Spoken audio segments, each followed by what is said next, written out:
Comenzamos el día de hoy explicando el tema de inductores. De una vez les adelanto que el inductor es un elemento bastante sencillo.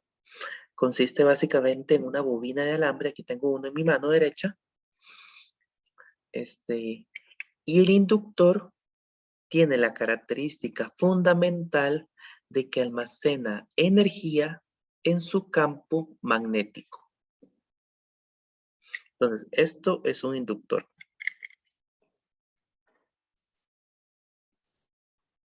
El inductor es una simple bobina de alambre y es un elemento pasivo que almacena energía.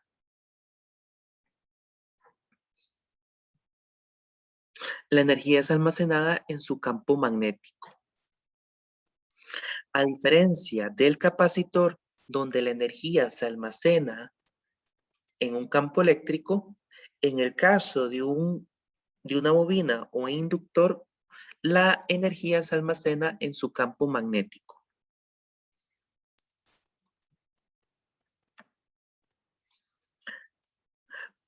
Para designar un inductor utilizamos la letra L y la unidad que se utiliza se llama Henry y se denota con la letra H. Es decir, hablamos por ejemplo de que un inductor tiene 4 Henrys, 5 Henrys, 7 Henrys y el símbolo que utilizamos a nivel del circuito es el siguiente. Entonces aquí tenemos un inductor que porta una corriente I. Es un elemento pasivo, entonces como se trata de un elemento pasivo, hay una caída de tensión que la estamos representando con la letra V sub L.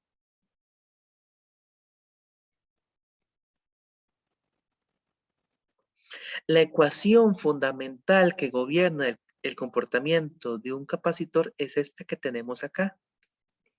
Nótese cómo la caída de tensión es directamente proporcional a la tasa de cambio de corriente del dispositivo. Nótese también que la caída de tensión en el inductor es proporcional al valor de la inductancia. De esta forma, la inductancia es una métrica que nos permite medir la cantidad de energía que almacena un inductor. Veamos un ejemplo muy sencillo, pero utilizando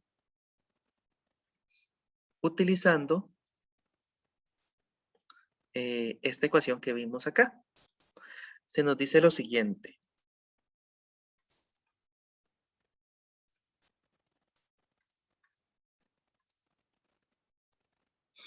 Se nos dice que la corriente que pasa a través de un inductor es de 5 milihenries, tiene una tasa de cambio de 1000 amperios por segundo y nos preguntan por el voltaje inducido. Entonces nos están diciendo que la tasa de cambio de la corriente es de 1000 y que la inductancia es de 5 milihenries. Efectuando un cálculo bastante sencillo donde sustituimos L por 5 por 10 a la menos 3 y la derivada de la corriente con respecto al tiempo la sustituimos por el valor de 1000, obtenemos el voltaje inducido. De la misma forma que trabajábamos con las resistencias, también podemos obtener inductancias equivalentes, ya sea para serie o para paralelo. Si los inductores están en serie, lo que hacemos es simplemente sumarlos. Y si los inductores están en paralelo, aplicamos la misma regla que se utilizaba cuando los resistores estaban en paralelo. Es decir, el recíproco de la inductancia equivalente es igual a la suma de los recíprocos de las otras inductancias. De esta manera, si tenemos un arreglo como este, podemos calcular la inductancia equivalente. En este ejercicio en particular, se nos dice lo siguiente, se nos da esta configuración, se nos da la inductancia equivalente y se nos pide determinar L sub X. Entonces, en este ejercicio se procede al revés. Se nos está dando la inductancia equivalente y con ese valor se nos pide determinar una inductancia que sería la incógnita. ¿Cómo harían este ejercicio?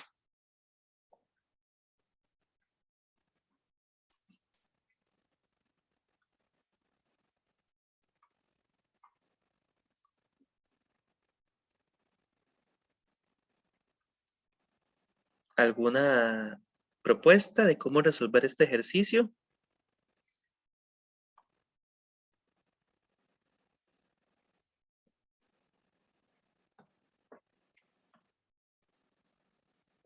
Ok, lo primero que tendríamos que hacer es lo siguiente. Nótese que vamos a tomar estas tres resistencias y vamos a calcular, no son resistencias, perdón, son inductores, y vamos a calcular el paralelo de esos tres inductores. Eso lo hacemos simplemente calculando el recíproco de la suma de los recíprocos, con lo cual obtenemos una inductancia equivalente que es igual a 1 Henry. De esta forma hemos simplificado el circuito. A continuación, ¿qué harían ustedes? Para simplificar este circuito que tienen acá, ¿qué harían?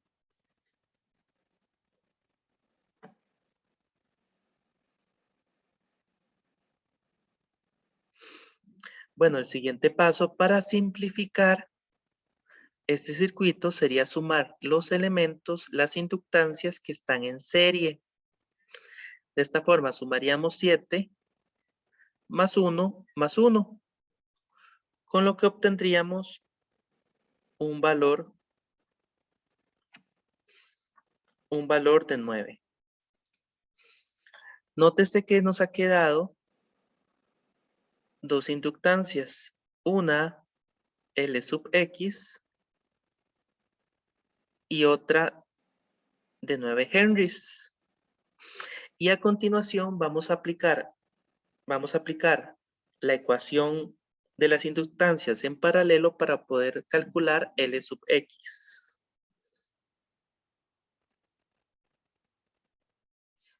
¿Alguna idea de cómo hacerlo? ¿Qué proponen para hacerlo?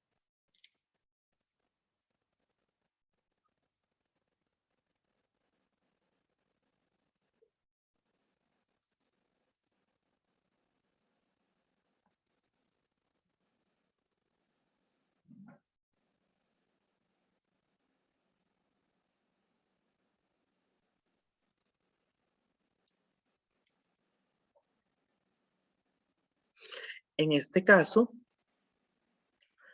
lo que vamos a hacer es calcular el recíproco de la suma de los recíprocos. Entonces me quedaría 1 entre L sub X más 1 entre 9. Y vamos a despejar L sub X. Si despejamos L sub X, siguiendo las reglas que todos conocemos para despejar números, nos daría un valor de 3. En este caso, L sub X es igual a 3 henries. ¿Alguna pregunta hasta acá?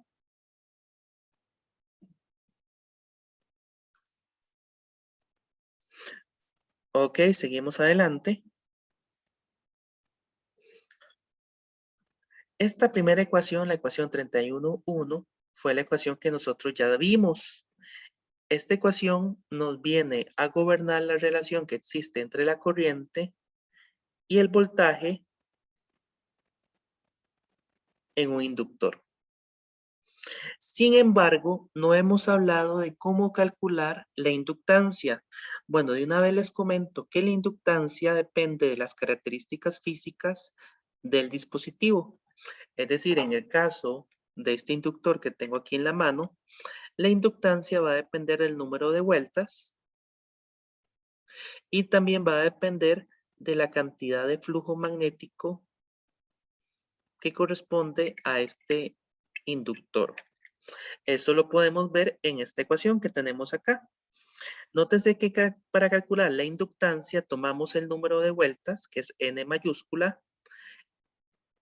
el flujo magnético, que es Z mayúscula sub B, y lo dividimos entre la corriente. Entonces, esta ecuación nos permite calcular siempre la inductancia. Eso lo podemos ver con mayor detalle en esta diapositiva. Nótese que la inductancia es igual a N mayúscula multiplicada por el flujo magnético dividido entre la corriente que pasa por cada espira de la bobina. Entonces, si observan bien esta bobina, van a ver que tiene varias vueltas, muchas vueltas, posiblemente miles de vueltas. Entonces, la cantidad de miles de vueltas que tiene este inductor es el número que van a colocar acá. Y el flujo magnético que experimenta el inductor en el centro, dividido entre la corriente, va a quedar multiplicado por la cantidad de espiras. Y ese valor que es constante es igual a la inductancia.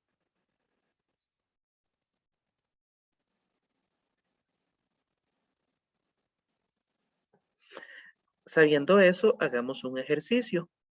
Considere un solenoide con n vueltas y longitud L devanado uniformemente, como este de acá. Esto de acá es un solenoide, un inductor. Suponga que L es mucho mayor que el radio de los devanados y que el núcleo del solenoide es aire, como en este caso. El núcleo de este solenoide es aire. Encuentre la inductancia del solenoide. Para calcular el flujo magnético vamos a utilizar esta ecuación, que es una ecuación que se puede deducir a través de la ley de Ampère. Nótese que el campo magnético dentro del solenoide es igual al número de vueltas multiplicado por la permitividad eléctrica por la corriente I, que pasa a través de cada espira, dividido entre la longitud del solenoide. De esta forma vamos a calcular el flujo magnético. El flujo magnético va a ser igual al campo magnético del solenoide multiplicada por el área transversal del mismo. Y de esta forma, esto es lo que nos daría el flujo magnético. Si aplicamos esta ecuación y la sustituimos en esta otra que tenemos acá, vamos a obtener una ecuación que nos va a permitir calcular la inductancia de un solenoide. Recordemos que esto es un solenoide. Entonces, observemos esta ecuación. Esta ecuación tiene cosas muy interesantes. Nótese cómo a mayor longitud, es decir, entre más largo sea el solenoide,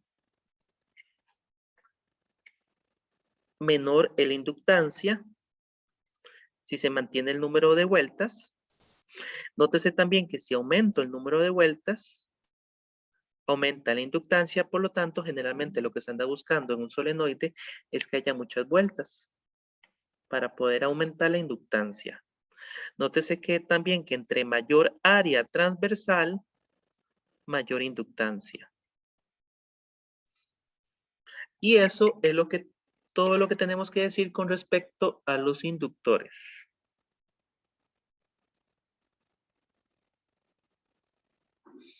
Ahora bien, ¿para qué utilizamos los inductores? Bueno, los inductores los podemos utilizar en circuitos. Podemos tomar un inductor y combinarlo con una resistencia en lo que se denomina un circuito RL.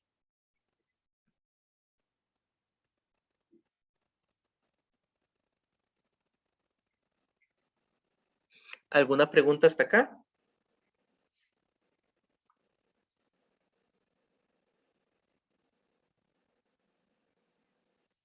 ¿Alguien que me diga si se está escuchando bien el audio? ¿Se escucha bien? Todo bien, pero Ok. A continuación vamos a hablar de los circuitos RL. El circuito RL surge cuando tomo una resistencia y la conecto con un inductor. Entonces, ¿qué tenemos acá? Primero, tenemos, vamos a suponer, este es el circuito, nótese que tenemos una fuente de alimentación, lo que se denomina una fuerza electromotriz. Tenemos dos interruptores, un interruptor S1 y un interruptor S2, y tenemos una resistencia eléctrica y una inductancia.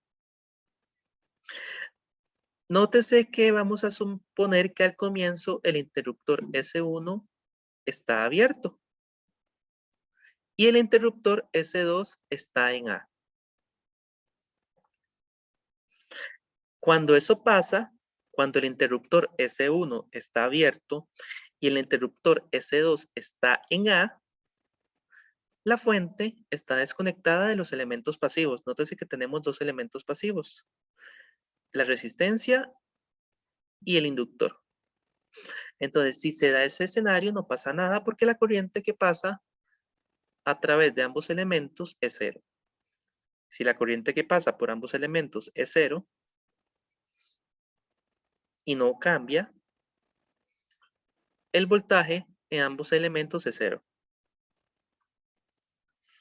Ahora bien, supongamos que vamos a cerrar S1 y S2 sigue en A. En este caso, nótese que está quedando la batería o la fuente de alimentación, o también denominada la fuerza electromotriz, directamente conectada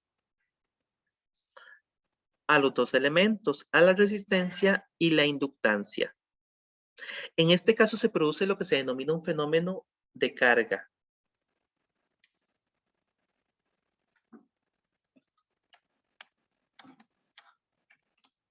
¿Me escuchan? ¿Sí? Entonces ocurre un fenómeno de carga donde el inductor va a comenzar a almacenar energía. Recuerden que el inductor almacena su energía en el campo magnético. ¿Sí me escuchan? ¿Alguien que me confirme que me escuchan?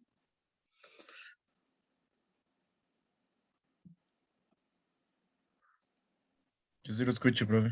Ok, perfecto. Gracias, muchas gracias. Entonces, aquí lo que se va a producir es un fenómeno de carga del inductor muy parecido al fenómeno que ocurre cuando conectamos una fuente a una resistencia y un capacitor. En el caso del capacitor, recuerden que la energía se está almacenando en el campo eléctrico, pero en el caso del inductor, la energía se está almacenando en el campo magnético. Este fenómeno de carga se va a observar de la siguiente forma. Aquí tenemos una gráfica. El eje X es el tiempo, conforme va pasando el tiempo, y el eje Y es la corriente. Nótese cómo al principio la corriente es cero, pero va a ir aumentando hasta llegar a un valor de saturación que va a estar determinado por el valor de la fuente de alimentación y el valor de la resistencia. Entonces, aquí ocurre el fenómeno de carga. Al principio la corriente es cero y luego la corriente toma un valor final que es simplemente tomando el valor de la fuente de alimentación y dividiéndolo entre la resistencia. A continuación vamos a hacer algo diferente. Ya, supongamos que ya cargamos el inductor. Entonces vamos a pasar S2 a B. Cuando pasamos S2 a B, la fuente de alimentación va a quedar desconectada. Pero la energía quedó energía almacenada en el inductor y esa energía se va a comenzar a disipar a través de la resistencia.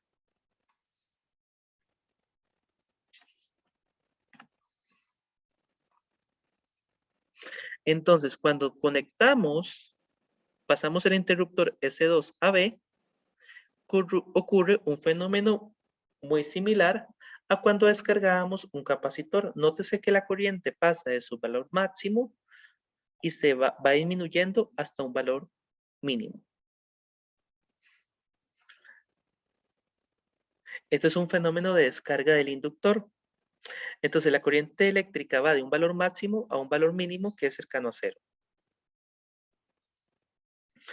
Tanto la carga, que la tenemos representada en esta gráfica, esta es la carga, como la descarga, que está representada por esta gráfica, tienen una ecuación que depende de una exponencial.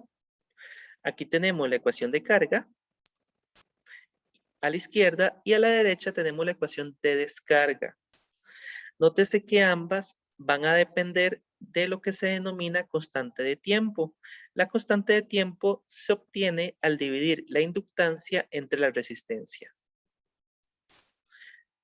Entonces, esta ecuación gobierna la carga y esta de acá gobierna la descarga.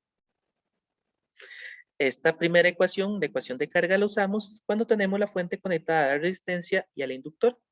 Y esta ecuación la utilizamos cuando tenemos la resistencia y el inductor únicamente. Nótese que esta ecuación me permite calcular la corriente en cualquier momento dado, para cualquier instante de tiempo, cuando ocurre carga. Y esta otra ecuación me permite calcular la corriente en cualquier momento.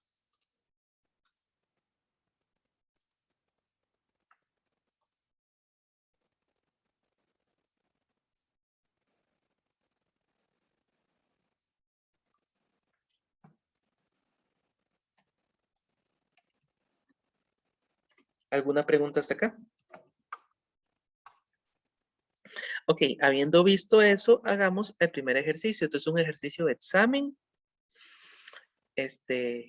Salió hace varios años. Esperen ejercicios tal vez más simples para el examen corto y más complicados para el problema de desarrollo modificado.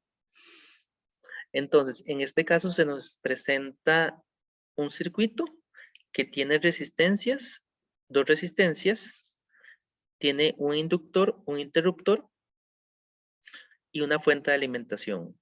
Se nos dice que en este circuito el inductor vale 200 milihenries y que las dos resistencias tienen el mismo valor de 15 ohmios, que la fuente es de 18 voltios y que el interruptor tiene 3 posiciones, A, B o desconectado.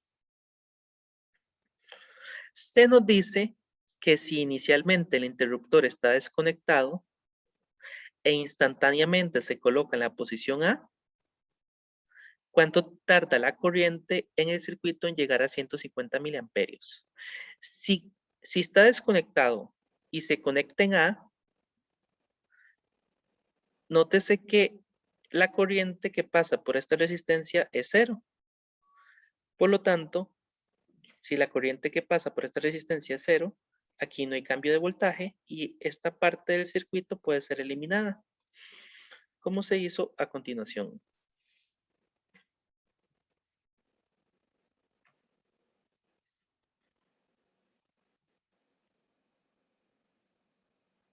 Nótese que estamos ante la presencia de la fase de carga del inductor. Entonces vamos a utilizar la corriente de carga, que es esta que tenemos acá. Esta que tenemos acá. Esa es la corriente de carga.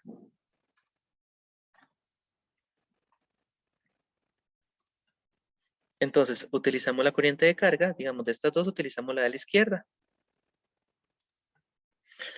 Y nótese que para esta ecuación se nos está dando el valor de la fuerza electromotriz, el valor de la resistencia y también el valor de la constante de tiempo. Y también en el ejercicio se nos da el valor de la corriente, que es de 150 miliamperios.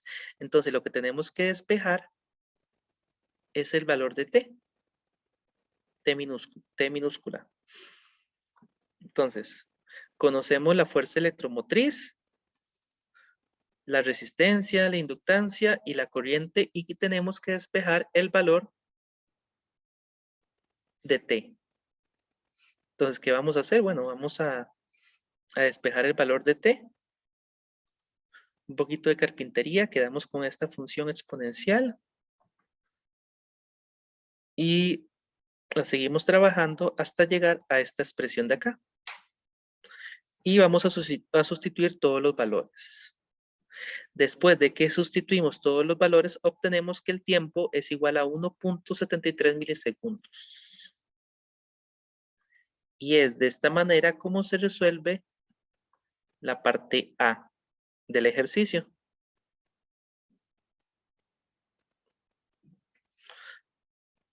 Ahora bien, en la parte B es más elaborada porque nos dice que cuando han transcurrido 0.02 segundos, se cambia instantáneamente la posición del interruptor a B. Y se nos pregunta cuándo será la corriente del circuito. 0.01 segundos después del cambio de interruptor. Entonces, aquí lo que hice para resolver este ejercicio fue una serie de tiempo. Se nos dice que 20 milisegundos con el interruptor en la posición A. Este es el circuito cuando el interruptor está en la posición A. No, ese no es el circuito, es este de acá. Cuando el interruptor está en la posición A. En la parte de arriba. Y cuando el circuito está en la posición B, es este circuito, pero en este momento el inductor ya se ha cargado. Ya se ha cargado tiene una carga. Entonces, nótese que el inductor no se llega a cargar completamente, sino que llega a un punto y luego comienza el proceso de descarga a través de estas dos resistencias. Entonces, nótese que tenemos el proceso de carga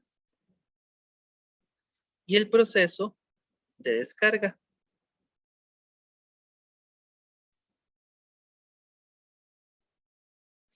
Entonces, lo que vamos a hacer nosotros es calcular la corriente al final de la fase de carga y con eso vamos a calcular y plantear la fase de descarga. ¿Qué hacemos? Bueno, es muy sencillo. Calculamos la corriente al final de la fase de carga y esta corriente es la corriente en este punto.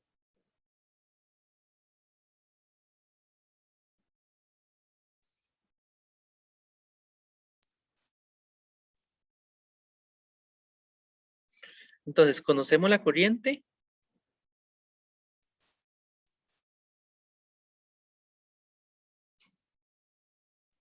Y nótese que conocemos la corriente en este punto y es a partir de este punto que sigue la fase de descarga.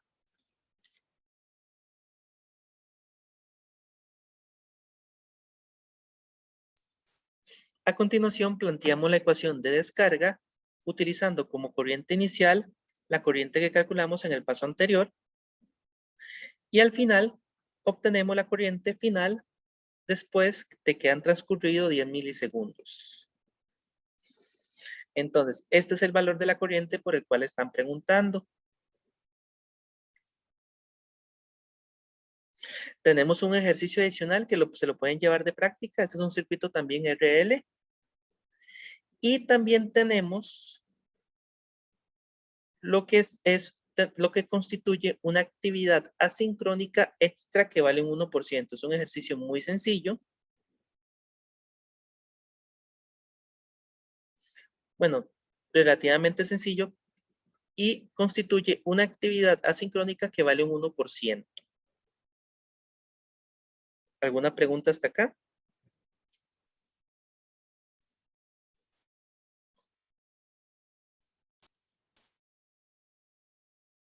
Todo bien, pero Ok. A continuación nos vamos a mover al segundo circuito que nos va a interesar esta semana, que es el circuito LC.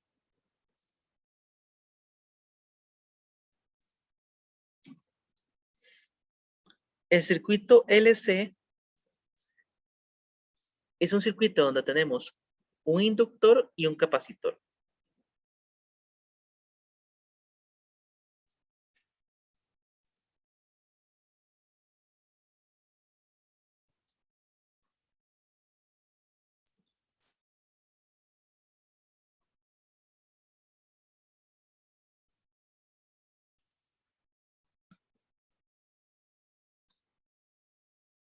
Nótese que este circuito se compone de una fuente de alimentación, un inductor y un capacitor. El inductor y el capacitor son elementos pasivos, pero que almacenan energía.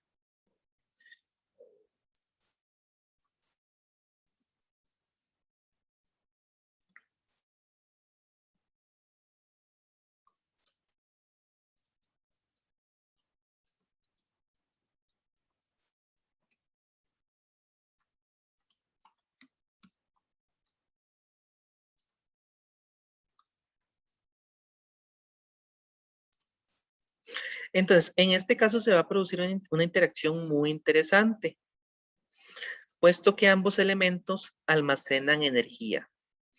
¿Qué pasa cuando el interruptor está en la posición A? Bueno, si el interruptor está en la posición A, lo que va a pasar es que el capacitor va a quedar cargado y el voltaje en el capacitor va a ser igual al voltaje de la fuente de alimentación. La energía va a quedar almacenada en el capacitor. Y una vez que muevo el interruptor de A a B,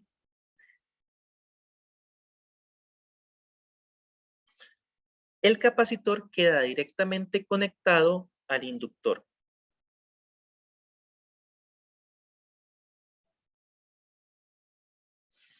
Entonces, el inductor no tiene energía, pero el capacitor sí tiene.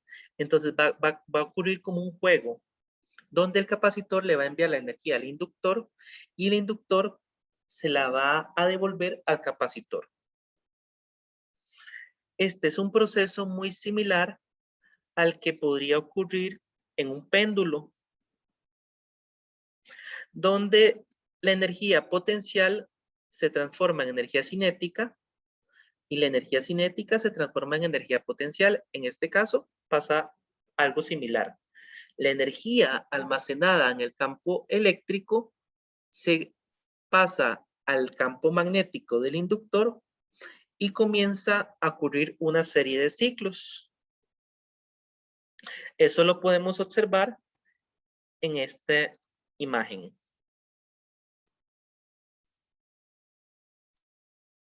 Si logran ver la animación.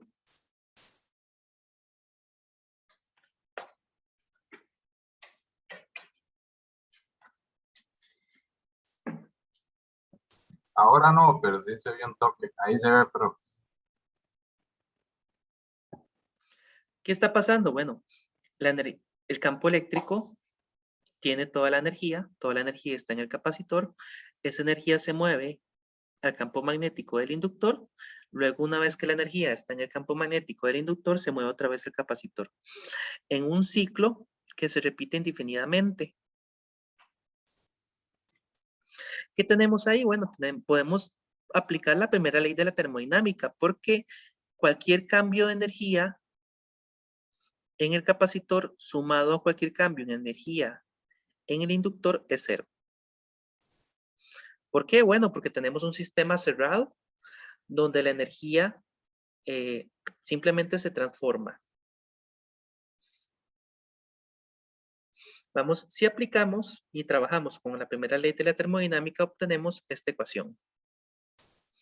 Esta ecuación, que es una ecuación diferencial, gobierna el comportamiento de este sistema. Si ustedes utilizan todas sus habilidades de ecuaciones diferenciales, obtienen este resultado que se muestra acá, donde la carga, esta es la carga en el capacitor, va a estar dada por esta ecuación. Hay un Qmax y hay una función coseno. Hay un omega, que es la frecuencia de oscilación del circuito, y hay una carga máxima en el capacitor, que va a ser igual a la carga inicial. Aquí podemos observar muy bien qué es lo que está pasando. Nótese que al principio toda la energía está en el capacitor, y nótese que después de un periodo de tiempo, la energía pasa al inductor, ya no queda energía en el capacitor, y luego el proceso se sigue repitiendo. Lo interesante es que la energía total siempre se mantiene constante, es decir, no hay un cambio neto de la energía total.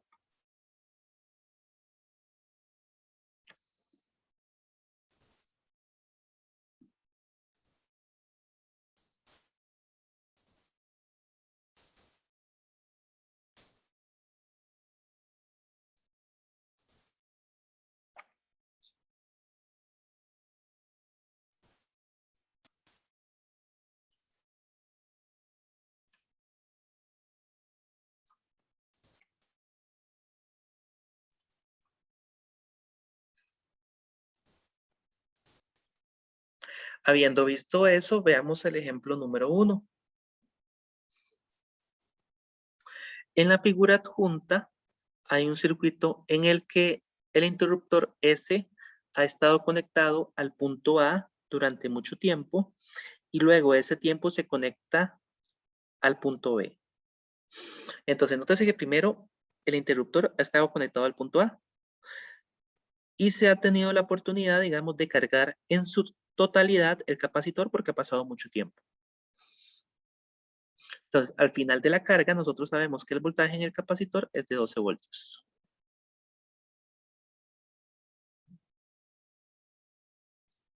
Se nos da el valor del capacitor, el valor de la resistencia y el valor de la inductancia.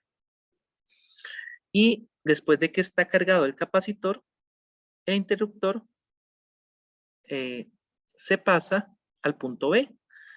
Cuando el interruptor se pasa al punto B, queda el capacitor con el inductor y comienza ese juego que les comenté, donde la energía va de un lado a otro. Y se nos pide determinar lo siguiente: la frecuencia angular de oscilación del circuito LC, la energía máxima y la energía total almacenada en el circuito. 3 segundos después de conectar el interruptor en el punto B.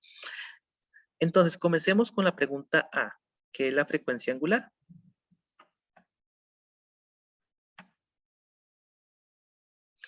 Pero bueno, antes de hacer el cálculo, sí quisiera que quedara bien claro que cuando el interruptor está en la posición A, el capacitor se carga en su totalidad. Eso significa que si pasa mucho tiempo, que es lo que se dice aquí explícitamente, que el interruptor S ha estado conectado al punto A durante mucho tiempo, podemos asumir que el voltaje en el capacitor es de 12 voltios.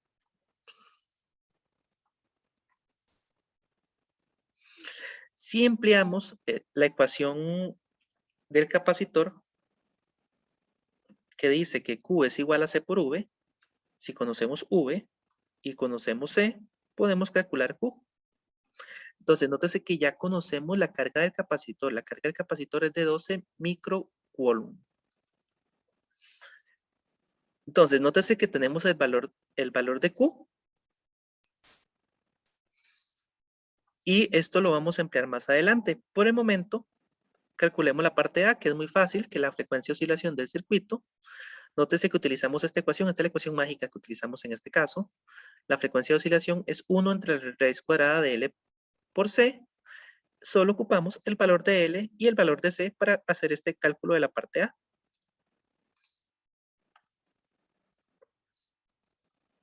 Nótese que eso nos da 3.2 por 10 a la 3 radianes entre segundos. Nótese que es una oscilación bastante rápida. Nótese entonces que el circuito LC es un circuito que oscila con valores, digamos, con una carga. Vamos, por aquí lo tenemos. La carga del capacitor es una función coseno. Ya que se me hizo la carga del capacitor. Aquí está. La carga del capacitor es una función coseno. Y de hecho la corriente en el circuito también es una función coseno. ¿Qué significa eso? Bueno, para aquellos que están interesados en la ingeniería electrónica, nótese que este es un circuito oscilador que nos permite tomar energía en corriente directa y transformarla en corriente alterna. Entonces, si se preguntaban cómo se transforma de corriente directa a corriente alterna, este circuito es uno de los que permite ese cambio. Ahora bien, en la parte B se nos pide calcular la energía máxima que se puede almacenar en el inductor. Eso es muy fácil porque utilizamos la ecuación, esta ecuación. La energía máxima en el capacitor es igual a la energía máxima en el inductor. Esta es la ecuación de la energía almacenada en el capacitor. Y utilizamos la carga máxima, que ya la calculamos acá, 12 microcoulombs. Y utilizamos el valor del capacitor, y esta es la energía máxima en el capacitor, que va a ser igual a la energía máxima en el inductor. Luego, se nos pregunta, una pregunta que es un poco absurda, porque dice la energía total almacenada en el circuito 3 segundos después de conectar el interruptor en el punto B. La pregunta no tiene mucho sentido porque la energía total almacenada es constante y es igual a la energía máxima en el capacitor y a la energía máxima en el inductor. Entonces la energía máxima en el capacitor es igual a la energía total en el sistema, como podemos ver en estas gráficas. Entonces la respuesta de la B es igual a la respuesta de la C. Y es así como resuelven este ejercicio, que es un ejercicio viejo de examen. Muy fácil ganarse esos puntos.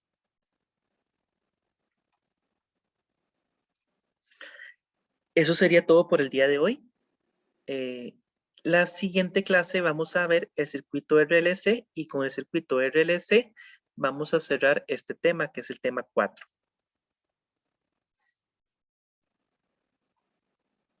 ¿Alguna pregunta antes de terminar?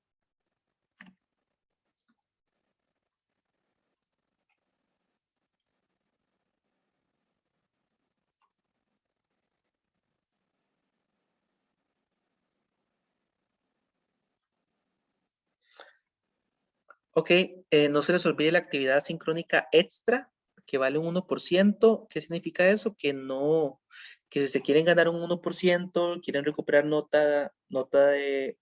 cualquier nota, por ejemplo, si quieren recuperar, si no les fue bien el examen corto, pueden recuperar un 1%, que es bastante significativo, realizando y resolviendo este problema. Es una actividad sincrónica extra que se recomienda realizar. ¿Alguna pregunta?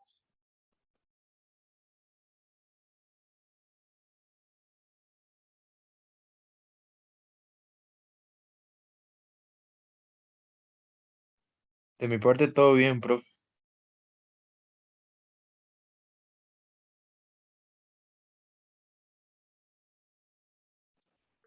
Ok, para el viernes va a haber una actividad sincrónica. Voy a tratar de que sea pequeña y de que sea opcional. Pero de una vez les voy a poner aquí en el chat el enlace, que es un material acerca de los diferentes tipos de inductores que existen en la industria. Una presentación que la realicé yo. Bueno, la realicé con la ayuda de una persona. Está muy bien elaborada y les recomiendo, y seguramente va a haber una pequeña actividad asincrónica extra relacionada con ese video de YouTube.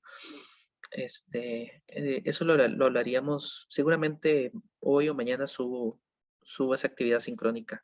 Voy a ponerla como extra para que no estén obligados a hacerla. Y de esa forma, si por alguna razón deciden dedicarle más tiempo a otro curso, lo pueden hacer. Muchísimas gracias. Pura vida.